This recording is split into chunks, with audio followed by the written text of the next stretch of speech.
The sea is our mother, and the small bodies of water that we are blessed with have been sources of generous nourishment to man. But even these waters can be abused and poisoned. Have we come to a point when what was once good is now starting to harm us? To harm our children? Aquaculture is presently one of the fastest growing food-producing sectors worldwide. As such, farm effluents have consequences on the surrounding ecosystems, just like any agricultural operation. There have been numerous regulations to improve water treatments, feeding, and fertilization management.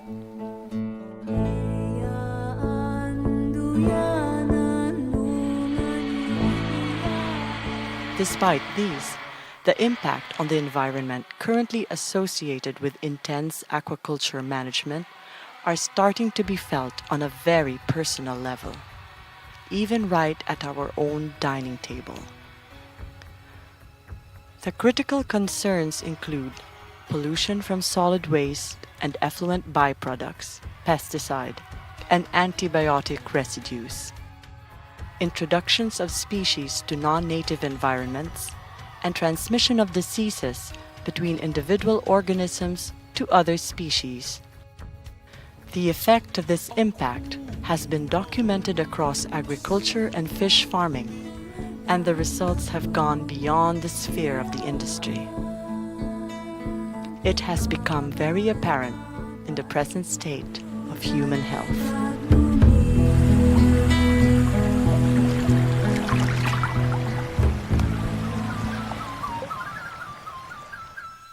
Negros Occidental is composed of 7,900 square kilometers of mountainous land area.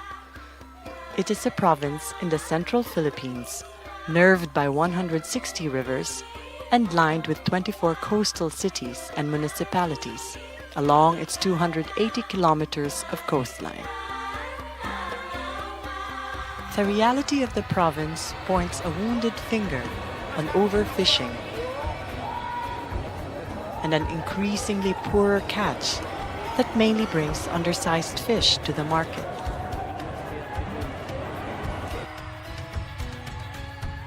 The municipal waters that are teeming with fish traps have become polluted, dense with boat traffic, and have developed harmful sedimentation that contributes to a truly alarming situation at present.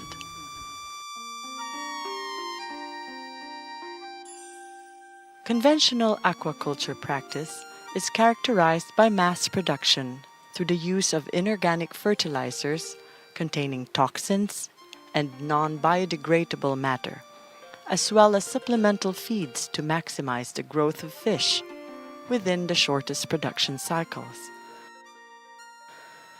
This has led to environmental degradation and water pollution that continue to boomerang on a large part of the Negros environmental ecosystem.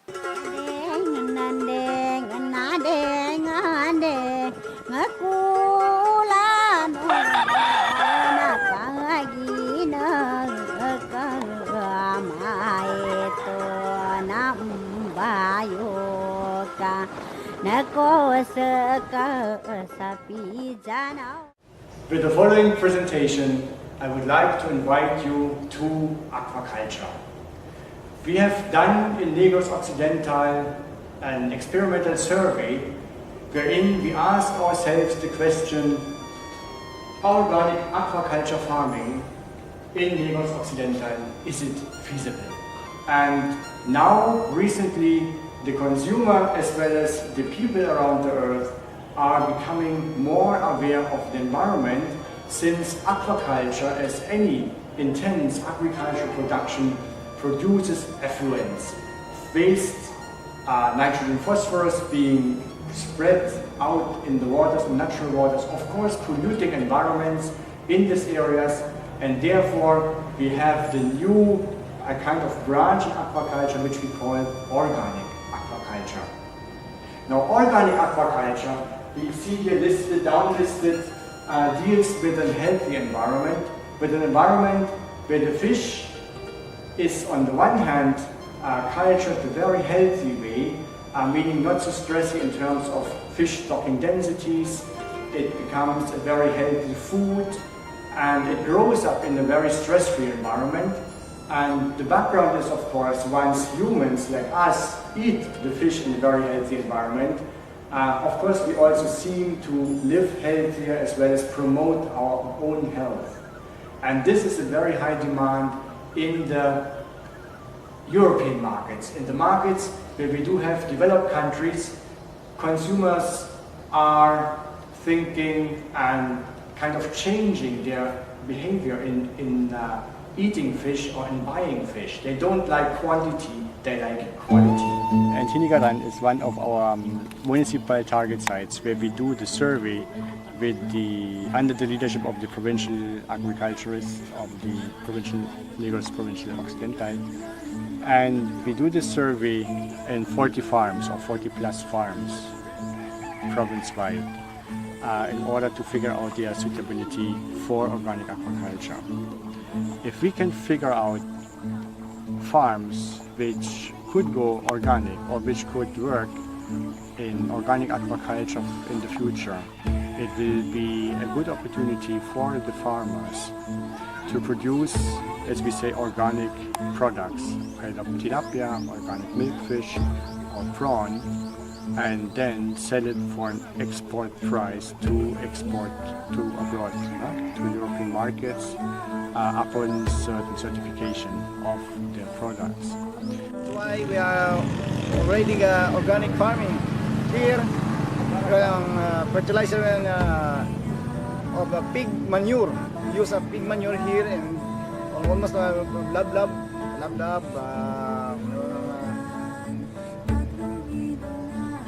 Amon na nagamit namon nga paging ako sa fish meal, ay napakaon namon diri. Tapos minsan ang mga ipa, mga tiki-tiki. That's why you use here organic farming. Aquaculture, damo sang aparato nga gamiton. Tapos may mga chemicals. Kadamo kayo kontra like sang organic type. Hindi ka na magamit sa aparato such as the paddle wheels, then mga chemicals wala ka na gamiton, amo lagi na siya being hydrated type. In contrast to conventional aquaculture, organic aquaculture is an overall system of farm management and food production that focuses on best environmental practices, a high level of biodiversity, the preservation of natural resources, as well as the application of high animal welfare. It guarantees stable prices of all goods exported to the European markets, for example. It further guarantees job security for local farmers upon certification of organic quality standards with the label of organically produced fish from Negros. Presently, the fish pond operators of Negros Occidental are producing about 5,000 tons of milkfish, 700 tons of tilapia, and 320 tons of prawns annually from 1,200 farms on a total of 15,400 hectares of ponds.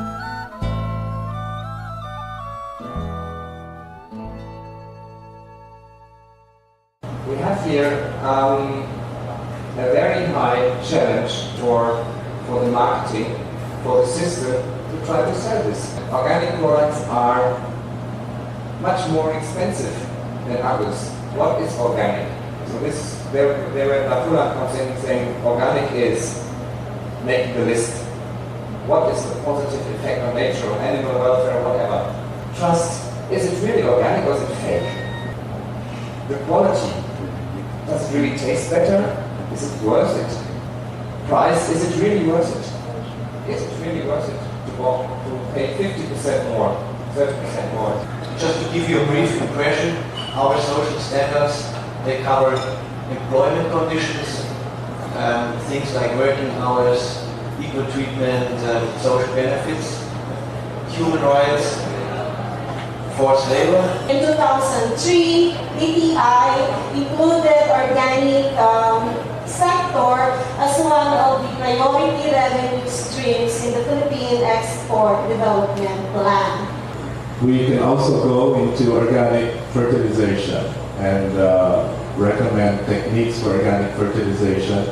We can go into developing organic feeds as well as the appropriate feeding management in organic farming.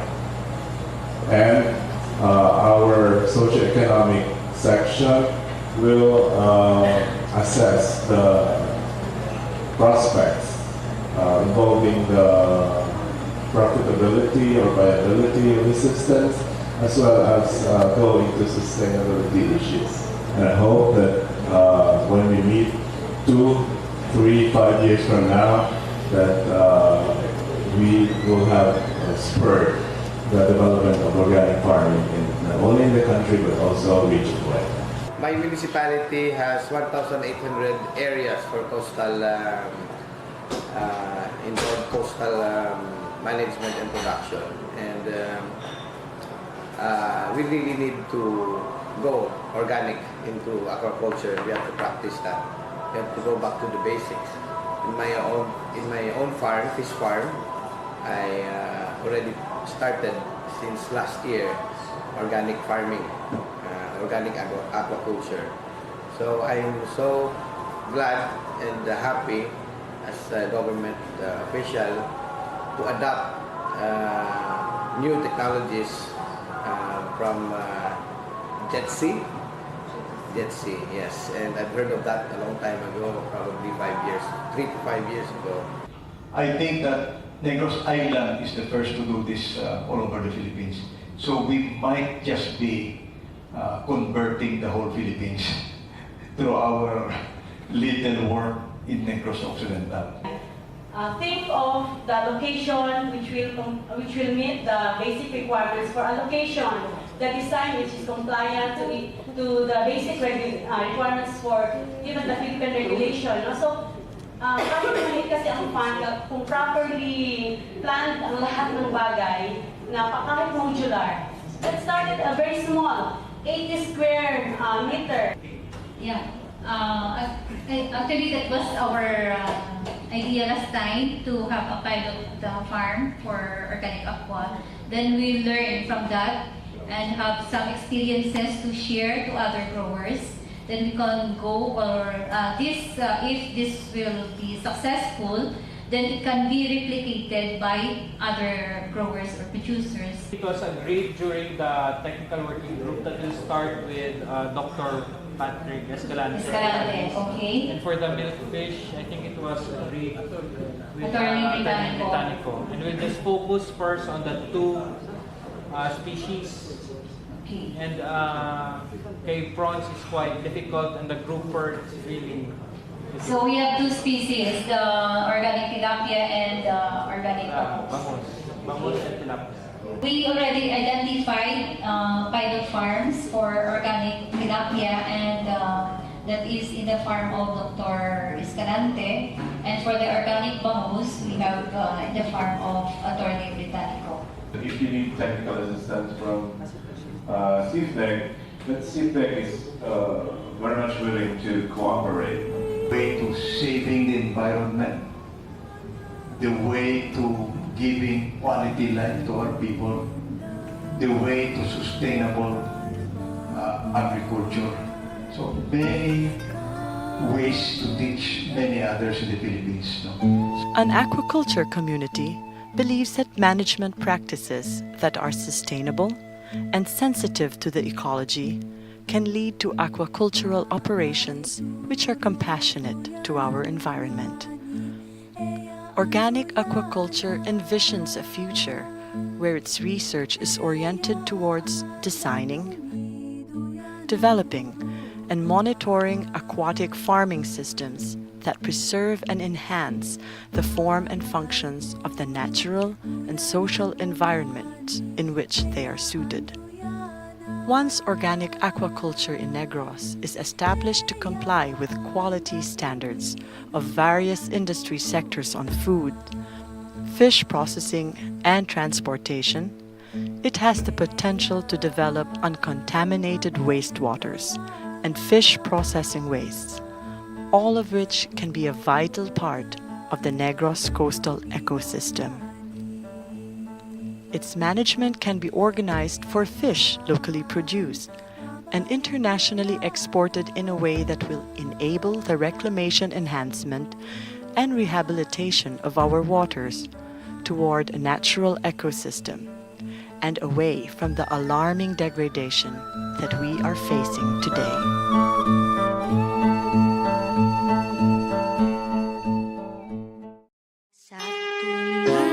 The development and implementation of organic aquaculture practices has the potential to provide Negros Occidental with needed relief from environmental threats.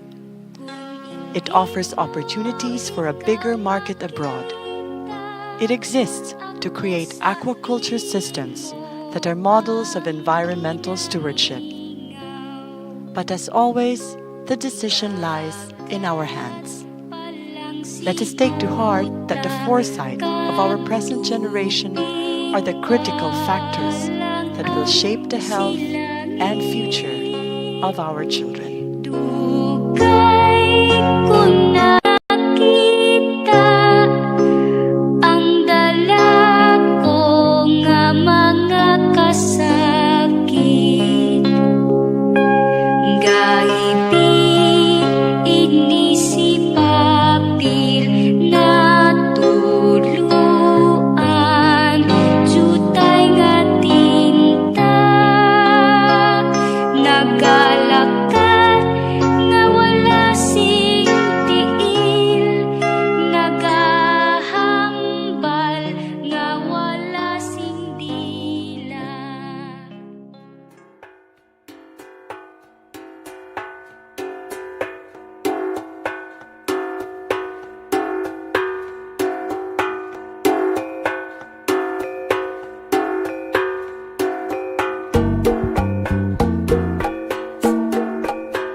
Might he